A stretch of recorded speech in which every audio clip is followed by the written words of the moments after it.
Here's the reformatted story. ###the signal. The crystal cities of Zephos floated like jewels in the orange clouds of their gas giant world. Each city sparkled with gentle blue light that came from the harmony crystals at their center. These crystals had powered their civilization for thousands of years, drawing energy from the planet's swirling gases and the songs their people sang together each morning. High Coordinator Velnara stood on the observation deck of the largest floating city, watching the horizon with growing fear. Dark shapes moved through the clouds like hungry sharks. The Korak Empire had arrived 3 days ago, and already 2 of the smaller cities had gone dark. Their screams still echoed in her memory.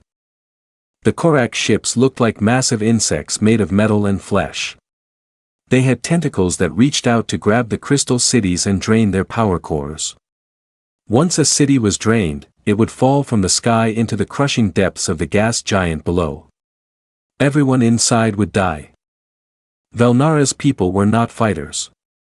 The Zaphirians had never needed weapons or armies. They solved problems by talking and singing together until they found harmony. But the Korak did not want to talk. They only wanted to take and destroy. High Coordinator called Science Leader Morak as he rushed onto the deck. His normally calm blue skin had turned pale with worry. The deep scanners show more Korak ships arriving. At least 50 more vessels. Velnara closed her 4 eyes and took a deep breath. How long before they reached the capital city? 6 hours, maybe less. They move faster as they drain more power from our cities. The sound of distant explosions reached them through the thick atmosphere. Another city was dying. Velnara felt the harmony song of her people growing weaker as fewer voices joined the morning ritual. Soon there would be no voices left at all. What about the distress beacon? She asked. Have you found anyone who might help us? Morak's expression brightened slightly. Yes, High Coordinator. Our long-range sensors detected a promising civilization in the nearby star system. The third planet shows signs of advanced technology and peaceful energy use. Their electromagnetic patterns suggest they value cooperation and harmony, much like us. Velnara felt a small spark of hope. They sound perfect. Surely beings who understand peace will help us find a way to stop this violence. The transmission array is ready. We can send one message before the Korak destroy our communication center. They hurried through the crystal corridors to the transmission room.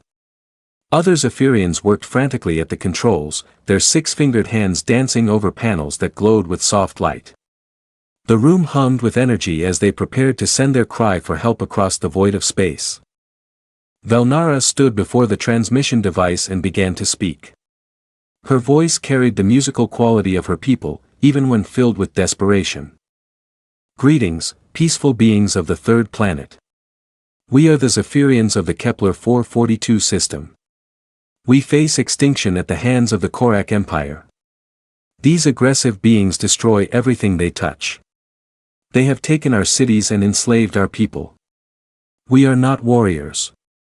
We know only the ways of peace and harmony. Surely you, as fellow seekers of wisdom and cooperation, will understand our plight. We beg you to send advisors or mediators who might help us find a peaceful solution to this crisis. Time grows short. Please, if you value life and harmony, as we do, help us. The message repeated in mathematical equations and star charts, showing exactly where the Zaphirians were and what was happening to them. Then the transmission launched into space, racing toward the third planet of a small yellow star. 2 hours later, the Korak destroyed the transmission array with a blast of bioplasma. Velnara watched from her window as the metal and flesh ships moved closer to her city. Meanwhile, millions of miles away, the message traveled through the darkness of space toward a blue and green world where creatures called humans lived. ###the response. These humans had built their civilization on a planet that tried to kill them every day. They had survived ice ages, volcanic eruptions, deadly diseases, and countless wars. They had learned to fight not because they were evil, but because everything on their world fought to survive.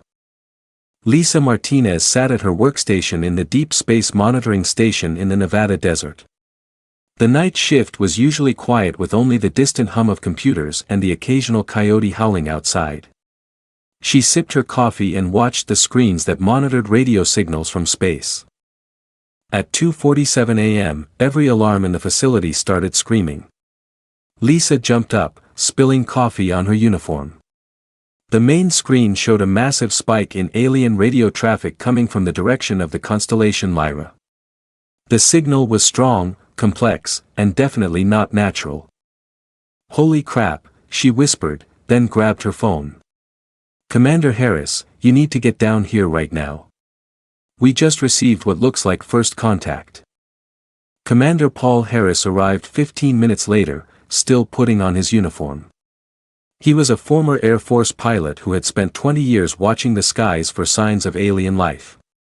Now at age 52, he was about to see his dream come true. "What do we have?" he asked. Lisa played back the transmission. The alien voice was beautiful and musical, but the universal translator software quickly decoded the mathematical portions of the message. As the meaning became clear, Harris felt his excitement turn to concern. "They're asking for help," he said quietly. "This isn't a greeting. It's a distress call." Within an hour, the message had reached the highest levels of human government and military command. Admiral Jake Thompson, commander of the Human Defense Fleet, sat in his office at Space Command headquarters, listening to the alien message for the third time. Admiral Thompson was a big man with gray hair and scars on his hands from his time as a Marine. He had fought in the colonial wars and helped establish humanity's first military bases beyond Earth's solar system. He understood war better than most people understood peace. "So, let me get this straight," he said to his staff. "We just received our first message from aliens and they're being attacked by other aliens who want to wipe them out." "That's correct, sir," replied Colonel Amy Foster, his intelligence officer. "The Zaphirians appear to be a peaceful species. Their message suggests they've never faced anything like this before." Admiral Thompson stood up and walked to the window, looking out at the ships of humanity's space fleet. Hundreds of vessels floated in the orbital shipyards. From small fighters to massive battleships, each one was built for war because humanity had learned that peace only lasted when you were strong enough to defend it. "They asked for advisors and mediators," he said. "They think we're going to send diplomats to have a nice chat with these Korak people." "The transmission does suggest they expect a peaceful response," Colonel Foster agreed. Admiral Thompson turned back to his staff. "How long to get a battle group to their location?" "Sir, are you sure that's the right approach? Maybe we should send a diplomatic mission first." The admiral looked at his officers with the expression of a man who had seen too much of war to believe in the kindness of strangers. "Colonel, when someone is shooting at you, you don't send a diplomat, you send Marines. These Zaphirians called for help. We're going to help them, but we're going to do it the human way." He pressed a button on his desk. "Get me Captain Ryan Sullivan. Tell him to prep the Valiant for immediate departure, full combat loadout, and send word to the shipyards. I want the entire Third Fleet ready to move within 24 hours." As his staff hurried to carry out his orders, Admiral Thompson looked back at the star charts showing the location of the Zaphirian system. The aliens had sent their message to what they thought was a peaceful, wise civilization that would solve their problems with words and diplomacy. They were about to learn that humans had a very different definition of problem solving. And the Korak Empire was about to discover why most species in the galaxy called Earth a Deathworld.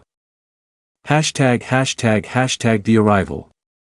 Captain Ryan Sullivan stood on the bridge of the UES Valiant as it dropped out of faster-than-light travel at the edge of the Zaphirian system.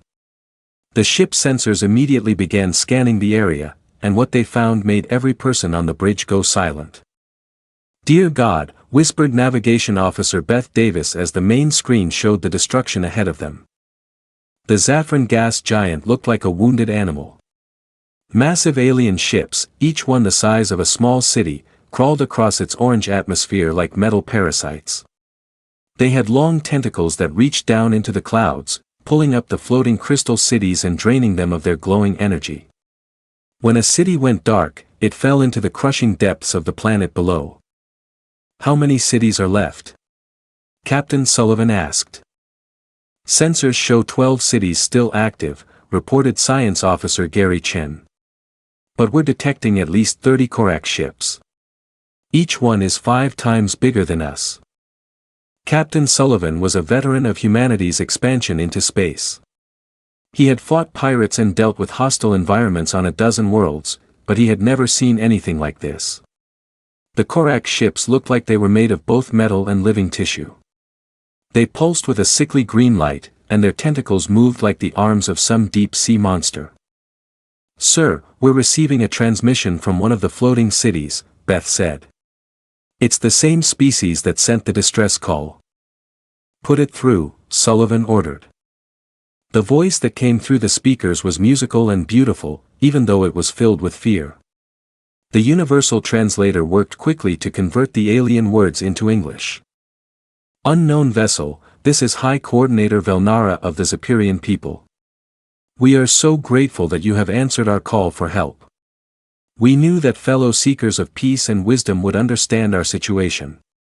Please, can you contact the Korak vessels and ask them to stop this violence? Surely, they will listen to reason if it comes from your advanced civilization." Captain Sullivan looked around at his crew.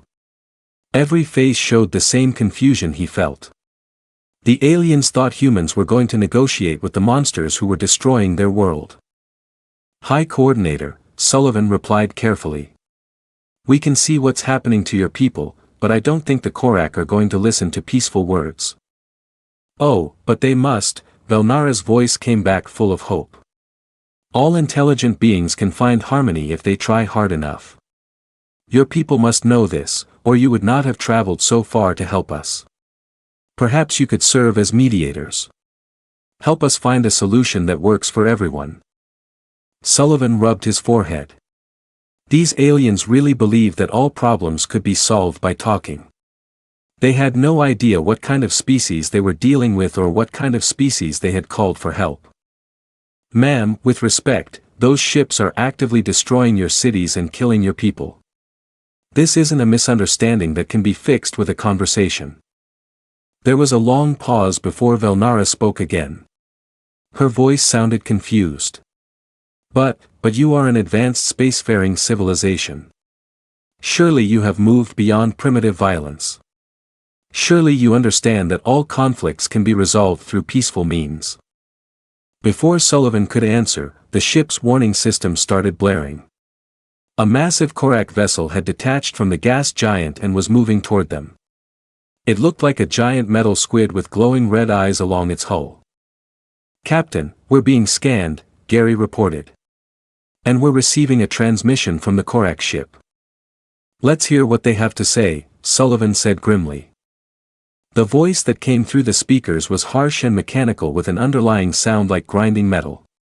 It spoke in the common galactic trade language, which the ship's computer translated instantly.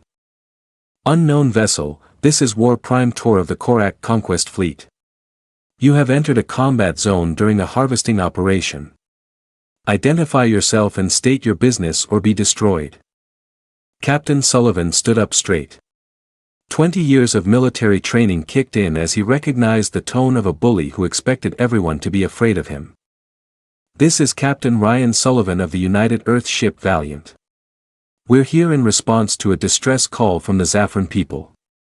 You are attacking civilians and committing acts of genocide. Stand down immediately." The silence that followed lasted nearly a minute. Then the Korak War Prime began to laugh. It was a horrible sound like metal being torn apart. "Earth? I have never heard of this world. You pilot a single small vessel and dare to challenge the might of the Korak Empire? Your ship appears to be from a heavy gravity world, but that means nothing. We have conquered dozens of systems and enslaved hundreds of species. Depart now or share the fate of these crystal singers."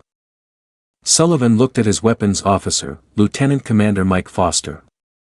Mike was a former Marine who had volunteered for space duty because he liked the idea of protecting human colonies from threats. Right now, his face showed the same cold anger that Sullivan felt. "Sir, should I lock weapons on their ship?" Mike asked quietly. "Not yet," Sullivan replied. Then he opened a channel back to the Korak vessel. "War Prime Tor, I'm going to give you one chance to withdraw from this system. Stop your attacks on the Zaphirian cities and leave. This is your only warning."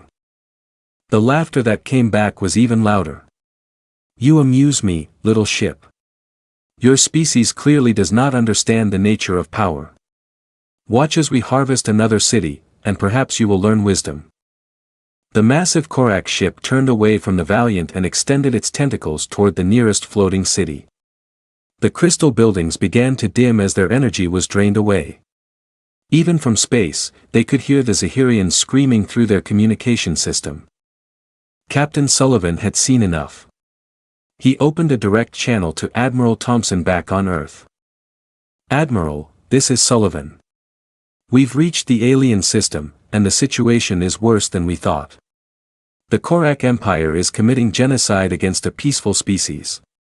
They just told us to watch while they destroy another city full of civilians." Admiral Thompson's voice came back clear and strong across the light years. "Understood, Captain. Can you engage?" "Sir, they have 30 ships, each one 5 times our size. The Valiant is tough, but we can't take on their entire fleet alone." "You won't be alone," the Admiral replied. "The Third Fleet launched 6 hours ago. Full battle group. 12 battleships, 36 destroyers, 48 frigates and support vessels. ETA to your position is 18 hours. Sullivan smiled for the first time since entering the system. "Copy that, Admiral. Should we try to hold position until the fleet arrives?" "Negative. Start rescue operations immediately. Get as many civilians out as you can. When the fleet arrives, we're going to show these Korak what happens when you mess with people under human protection." The transmission ended and Sullivan turned to his crew. Every face showed the same grim determination. They were outnumbered and outgunned, but they were human. They didn't run from fights when innocent people needed help. "Beth, open a channel to the Zaphirian cities. Gary, start scanning for the best way to evacuate civilians. Mike, prep all weapon systems. We're going to be very busy for the next 18 hours. Meanwhile, on the largest Zaphirian city, High Coordinator Velnara listened to the human transmissions with growing confusion and fear. These beings she had called for help were talking about fleets and weapons and battles. They used words like genocide and engage the enemy, as if war was something normal and expected. "Science leader Morak," she said to her assistant. "What kind of species did we contact?" Morak was studying the data they had gathered about the human ship. His face had turned even paler than before. "High Coordinator. I've analyzed their vessel's construction and energy signatures. This ship is not designed for exploration or diplomacy. It's a warship. And the materials it's made from, they come from a world with gravity nearly 3 times what most species can survive." "What does that mean?" "It means we didn't send our distress call to a peaceful civilization," Morak said quietly. "We send it to a species that builds their exploration ships like battleships and comes from a world so dangerous that they had to become warriors just to survive." Velnara felt a chill that had nothing to do with the cold atmosphere outside her city. "Are they going to help us, or conquer us?" Before Morak could answer, Captain Sullivan's voice came through their communication system again. This time his tone was gentle but firm. "High Coordinator Velnara, this is Captain Sullivan. My ship is going to start evacuating your people from the cities that are most at risk. We'll transport them to safe locations until our main fleet arrives. Then we're going to deal with the Korak problem permanently." "But Captain," Velnara replied, "surely there must be a peaceful solution. Violence only creates more violence." Sullivan's answer was spoken with the quiet certainty of someone who had seen too much of the universe to believe in easy solutions. Ma'am, sometimes the only way to stop violence is with superior violence. The Korak chose this fight when they started killing your people. We're just going to finish it. Hashtag the battle begins. The space around the Zaphirian system suddenly filled with blinding flashes of light as the human fleet dropped out of faster-than-light travel. Admiral Jake Thompson stood on the bridge of his flagship, the UES Liberty, watching as his ships took their positions in a massive battle formation. 12 heavy battleships formed the center of the fleet, each one bristling with weapons and armor. 36 destroyers spread out in hunting packs designed to chase down enemy ships that tried to escape. 48 frigates moved to protect the larger vessels and provide support fire. Behind them came the support ships, carrying extra ammunition, fuel, and medical supplies for what everyone knew would be a brutal fight. War Prime Tor stared at his sensor readings in disbelief.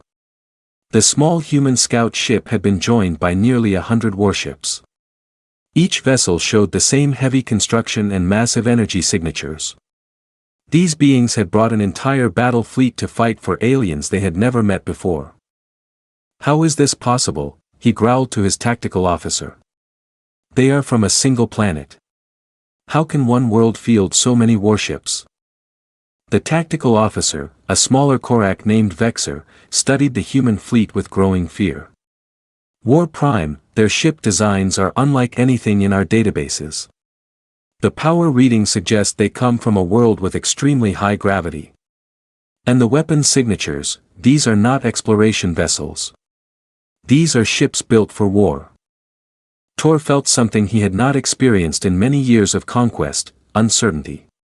The Korak Empire had conquered dozens of civilizations by following a simple pattern. Most species built a few warships for defense and many civilian vessels for trade and exploration. When the Korak arrived with their massive bioships, the defenders were quickly overwhelmed. But these humans had arrived with nothing but military vessels. Even their smallest ships carried enough firepower to destroy a city. It was as if their entire civilization was organized around the idea of warfare. High Coordinator Velnara watched the human fleet deploy and felt her confusion grow even deeper. She had sent a message asking for wise counselors and peaceful mediators. Instead, she had summoned what looked like the largest military force she had ever seen. Science Leader Morak, she said quietly. How many ships did they bring? Morak's hands shook as he operated the scanning equipment. 96 combat vessels, High Coordinator. All heavily armed. All built for war. I don't think these beings know how to build peaceful ships. Admiral Thompson opened a communication channel to all ships in his fleet. His voice was calm and professional, the tone of a man who had done this many times before. All vessels, this is Admiral Thompson. We have approximately 30 Korak ships in the system. They are larger than our vessels but appear to rely on biological systems that may be vulnerable to concentrated fire. Primary objective is to stop the attacks on civilian targets. Secondary objective is to eliminate all hostile forces. Rules of engagement are weapons-free. Any ship that attacks civilians is to be destroyed immediately. Captain Sullivan, still aboard the Valiant near the gas giant, felt relief wash over him as he saw the human fleet take position. Admiral, this is Sullivan. The Korak have been using their tentacles to drain power from the floating cities. They've destroyed 18 cities since I arrived. Understood, Captain. Begin rescue operations. We'll handle the Korak fleet. The first human attack came without warning. Commander Alex Parker led a squadron of destroyers in a high-speed attack run against the nearest Korak bioship. The human vessels moved faster than anything the Korak had seen before, weaving between the larger alien ships like angry wasps. Human weapons were different, too. Instead of the energy beams most galactic species used, the humans fired solid projectiles at incredible speeds. The metal slugs punched through the Korak bioarmor like it was paper, causing massive internal damage.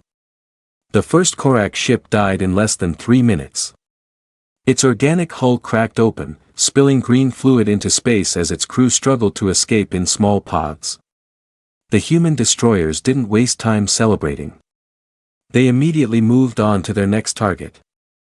War Prime Tor realized that everything he knew about warfare was wrong. These humans didn't fight like civilized beings.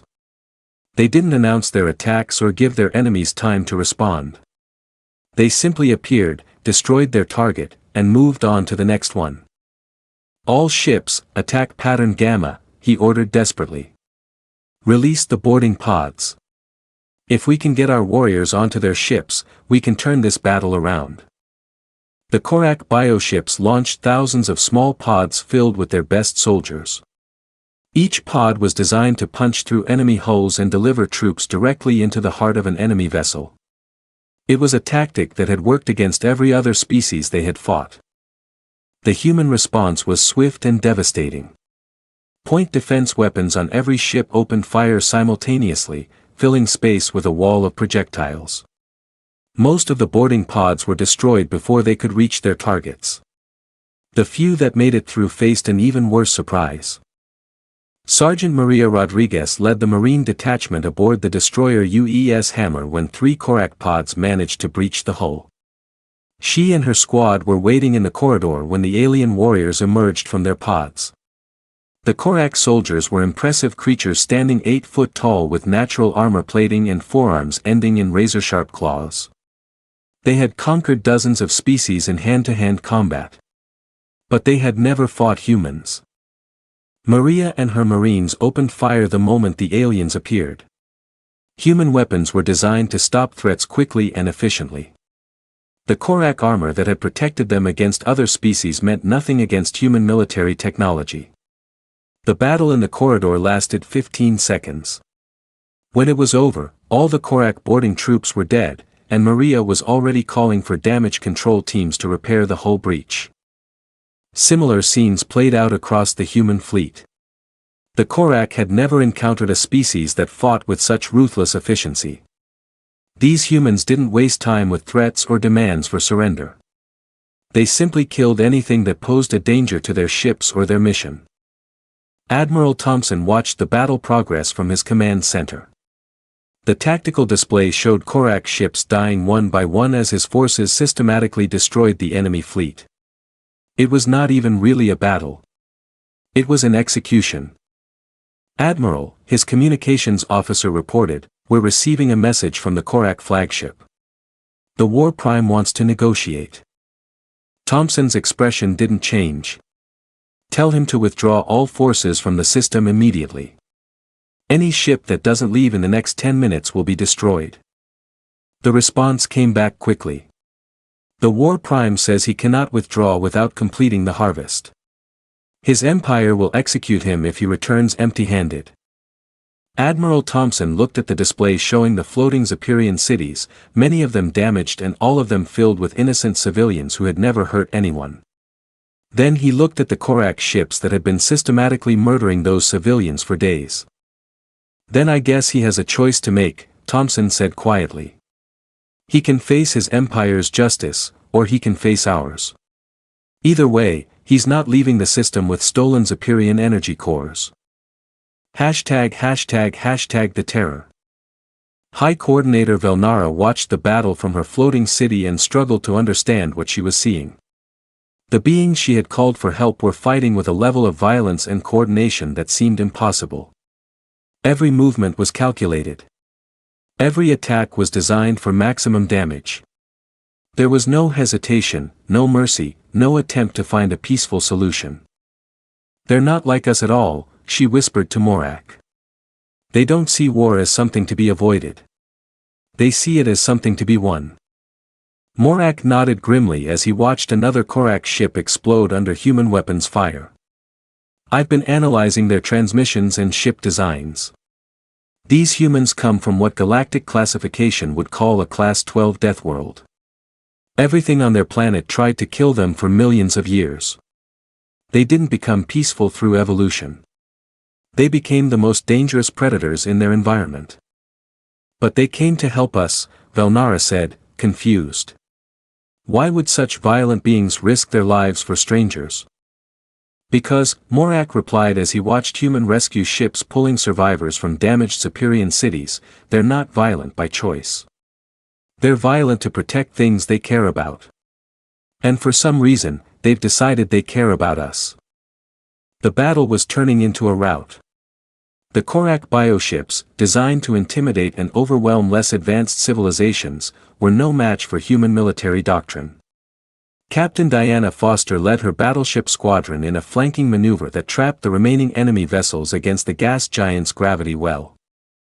War Prime Tor sent one final message to his empire before his flagship was destroyed. Avoid the Sol system at all costs. We have encountered a species of Deathworlders beyond our capabilities.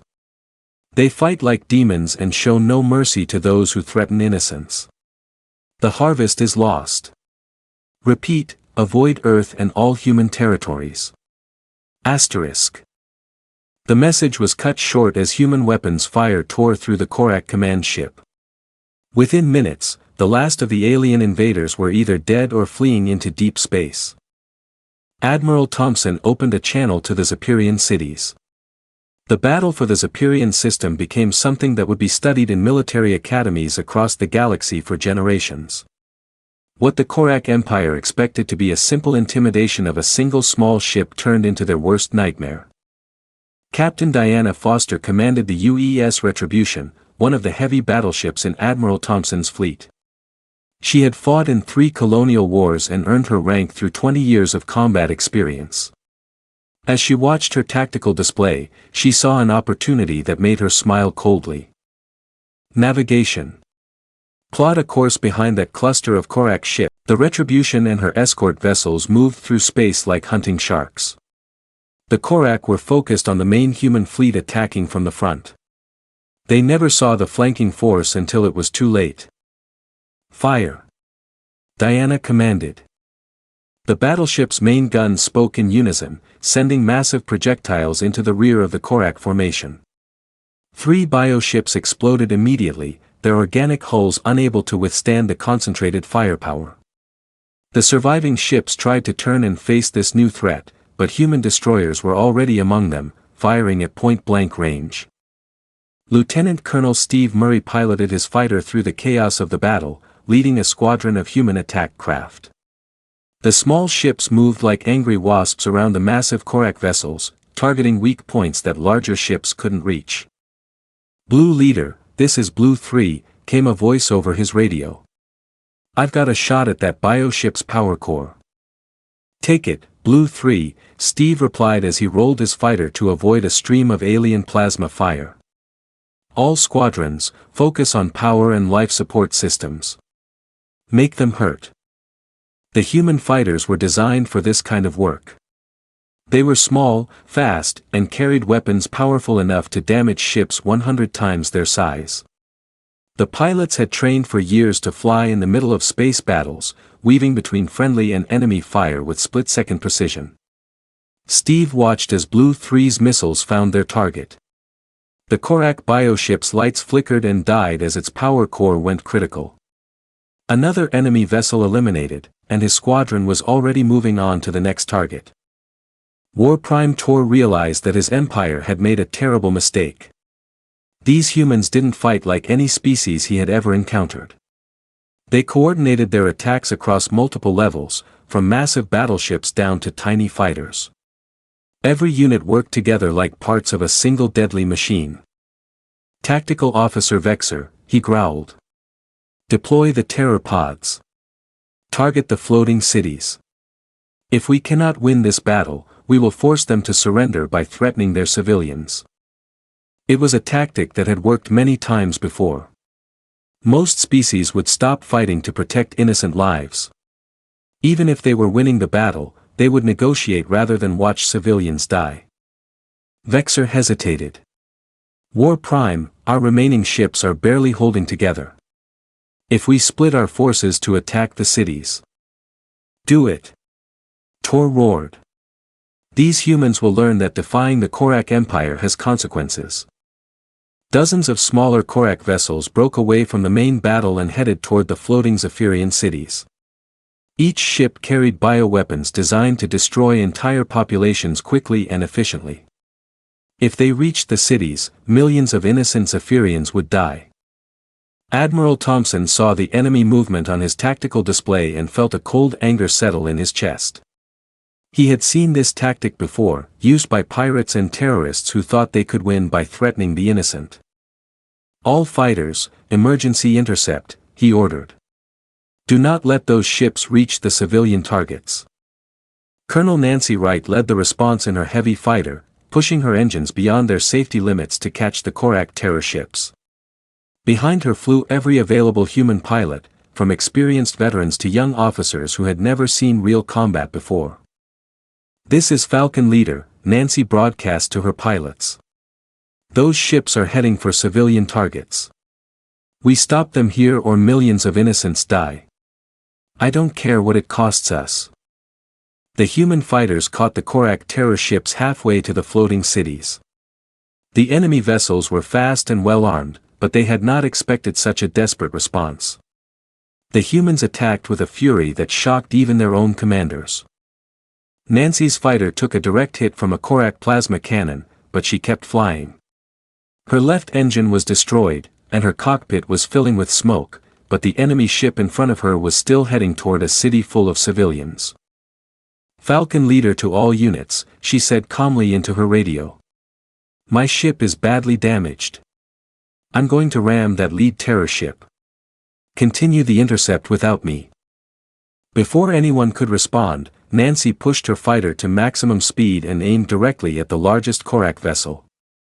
Her fighter crashed into the enemy ship's command section, and both vessels exploded in a brilliant flash of light. The sacrifice was not in vain. Inspired by their colonel's example, the human pilots threw themselves at the remaining terror ships with reckless courage. Some rammed enemy vessels when their weapons ran out of ammunition. Others flew suicide runs to block shots aimed at the Zaphirian cities. Within minutes, every Korak terror ship was destroyed. The floating cities were safe, but the cost had been heavy. 16 human pilots had given their lives to protect aliens they had never met. High Coordinator Velnara watched the battle from her city's observation deck and felt something she had never experienced before. These human warriors were dying to protect her people. They were sacrificing themselves for strangers from another world. Why? She whispered to Science Leader Morak. Why would they do this for us? Morak had been studying the human battle communications, trying to understand their motivations. High Coordinator. I think I'm beginning to understand. They don't see us as strangers. In their minds, we became their responsibility the moment we asked for help. On the UES Liberty, Admiral Thompson received the casualty reports with grim satisfaction. The terror attack had been stopped, but good people had died to make it happen. He opened a channel to the entire human fleet. All ships, this is Admiral Thompson. The enemy has shown their true nature by targeting civilians. From this point forward, any Korak vessel that attempts to surrender will be ignored. We finish this now. The order went out across the human fleet, and the character of the battle changed completely. The humans had been fighting professionally before, but now they fought with personal anger. The Korak had crossed a line that could not be uncrossed. Captain Alex Parker led his destroyer squadron in a final assault on the remaining Korak ships. The enemy vessels were trapped against the gas giant's gravity well with nowhere to run. Some tried to surrender, but the humans ignored their transmissions and continued firing. Sir, his weapons officer asked quietly. They're trying to surrender. Shouldn't we accept? Parker looked at his tactical display, which still showed the locations where human pilots had died protecting Zaphirian civilians. They had their chance to surrender before they attacked innocents. Now they get to learn what happens when you threaten people under human protection. The last Korak bioship died under concentrated fire from 3 human battleships. War Prime Tor's final message to his empire was cut short as his command center was vaporized by a direct hit from the UES Liberty's main guns. The silence that followed the end of the battle was broken only by the static of damaged communication systems and the quiet voices of human rescue teams coordinating their efforts to help the Zaphirian survivors. ####The Alliance. Admiral Thompson stood on his bridge, looking out at the floating cities his fleet had saved. Some were badly damaged and others had been completely destroyed, but most were still intact. Millions of innocent lives had been preserved. "Communications, open a channel to all Zaphirian cities," he ordered. "Channel open, sir." Thompson's voice carried across the system to every surviving Zaphirian. "This is Admiral Thompson of the Human Defense Fleet. The Korak Empire's forces in this system have been eliminated. You are safe. We are dispatching medical and engineering teams to assist with rescue and repair operations." High Coordinator Velnara's response came back filled with emotion. "Admiral Thompson, there are no words in our language for what you have done. You have saved our entire civilization. How can we ever repay such a debt?" Thompson smiled grimly as he watched human ships already moving to help the damaged alien cities. "Ma'am, there's no debt. When someone asks for help, you help them. That's what decent people do." The battle was over, but its consequences would reshape the balance of power in the galaxy. News of the Korak Empire's defeat by a single planet's forces spread quickly through interstellar space. Peaceful species began to look toward the Sol system with hope, while aggressive empires marked human space as territory to be avoided at all costs. But Admiral Thompson wasn't thinking about galactic politics as he watched his crews work to save Zaphirian lives. He was thinking about the 16 pilots who had died protecting innocents and about the responsibility that came with being the kind of species that others called for help. The humans had come to this system expecting to fight a battle. Instead, they had fought a war, and they had won it in the most human way possible, by refusing to let innocent people die on their watch. 3 days after the battle ended, High Coordinator Velnara stood in the docking bay of the UES Liberty, waiting to meet the humans who had saved her civilization. She felt nervous in a way she had never experienced before. "How do you thank someone for preventing the extinction of your entire species?" The docking bay was massive, bigger than most buildings.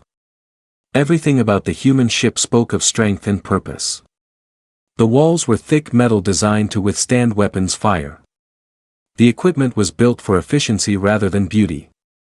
Even the air felt heavier because of the ship's artificial gravity, which was set to match the conditions of the human home world.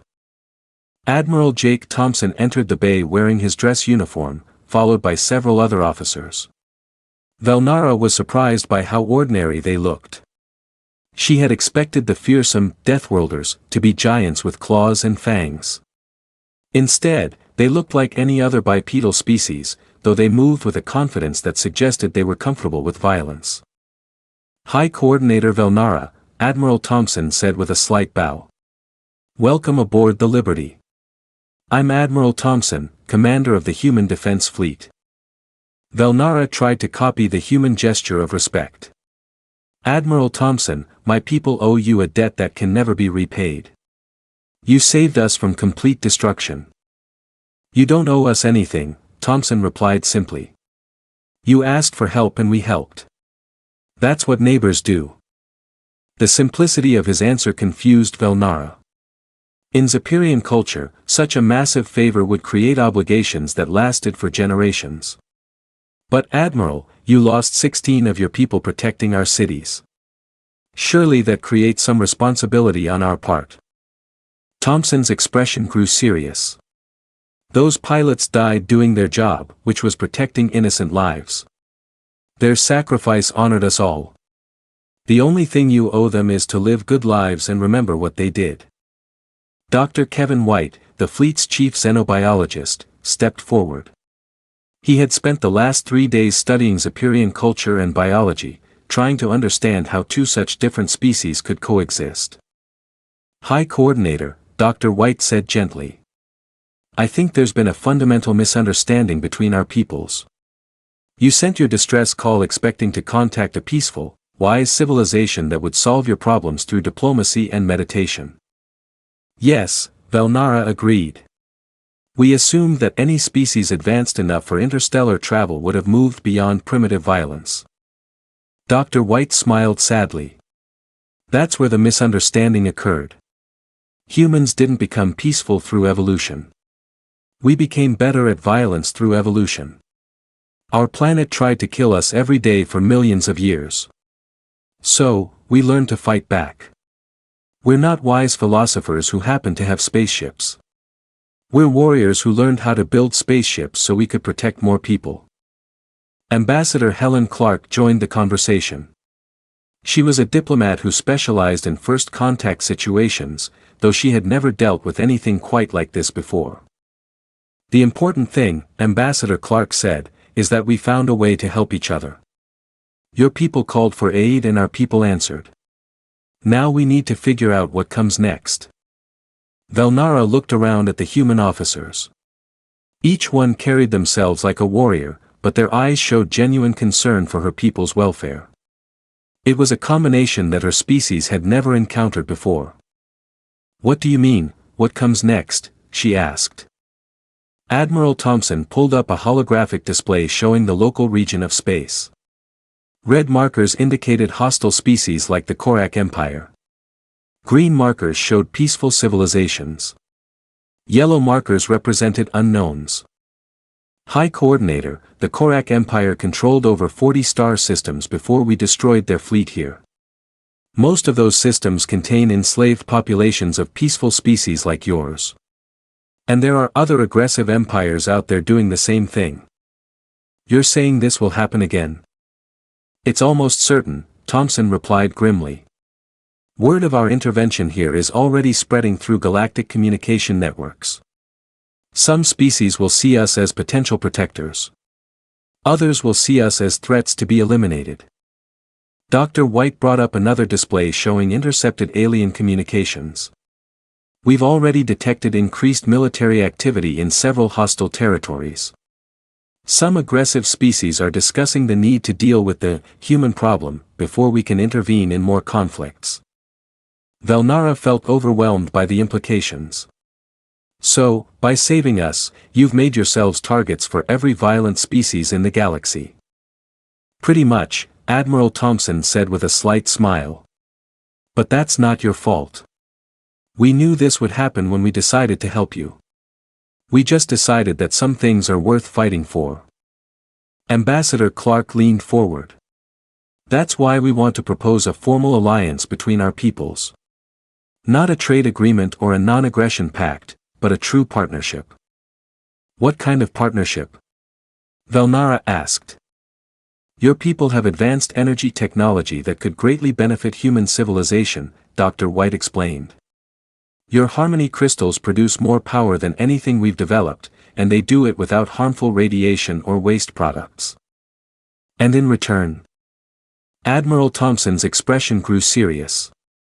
In return, the human defense fleet would guarantee the security of Zaphirian space. Any species that threatens your people would have to go through us first. Velnara thought about the offer carefully. Admiral, I must ask you something directly.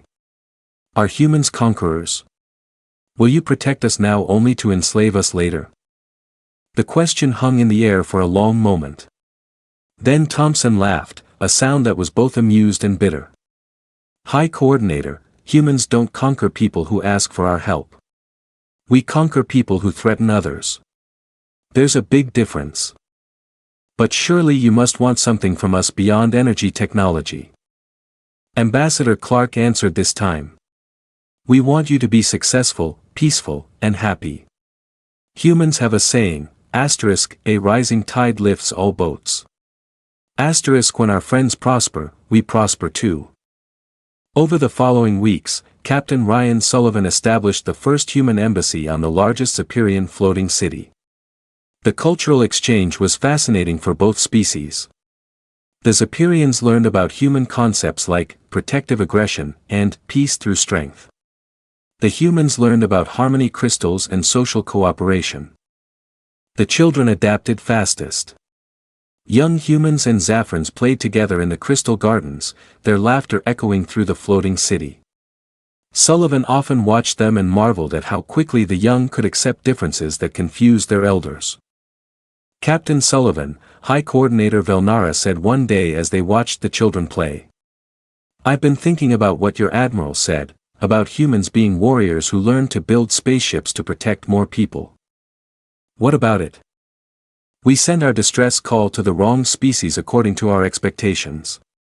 But we sent it to exactly the right species according to our needs." Sullivan nodded. "Sometimes the universe has a sense of irony. You wanted peaceful mediators, but what you really needed was someone willing to fight for you." News of the human intervention spread throughout the galaxy faster than anyone expected. Within months, Admiral Thompson began receiving requests for assistance from dozens of peaceful species. Some were under attack by aggressive neighbors. Others lived in fear of empires that might someday turn their attention toward them. Each request was carefully evaluated by a joint Humans-Aperian committee. The humans provided military expertise and threat assessment. The Zaphirians offered cultural analysis and diplomatic insight. Together, they developed criteria for intervention that balanced human military capabilities with moral obligations. The Korak Empire's collapse sent shockwaves through the galactic balance of power. Without their military strength to maintain control, enslaved species throughout their territory began to rebel. Some called for human assistance. Others managed to liberate themselves using captured Korak technology. The most significant change was psychological. For the first time in galactic history, peaceful species had someone to call when aggressive neighbors threatened them. The mere knowledge that help might be available changed how interstellar conflicts developed. 6 months after the battle, Admiral Thompson stood in his office on Earth, reviewing reports from across human space. His desk was covered with requests for assistance, intelligence reports on hostile species, and diplomatic proposals from potential allies. "Sir," his aide announced, "you have another delegation waiting to see you. Representatives from the Centauri Collective. They're requesting protection from the hegemony of worlds." Thompson looked out his window at the orbital shipyards where new human warships were under construction. The defense fleet had expanded rapidly to meet the growing demand for protection services. "Send them in," he said quietly. "Let's see what kind of help they need." As the alien delegation entered his office, Thompson reflected on how much had changed since the Zaphirians sent their desperate message. The humans had accidentally become the galaxy's police force, a role they had never sought but seemed uniquely qualified to fill. The final irony was not lost on him. The Zaphirians had called for peace, and the humans had given them the only kind of peace that lasted in a dangerous universe, the peace that came when predators feared the consequences of hunting prey.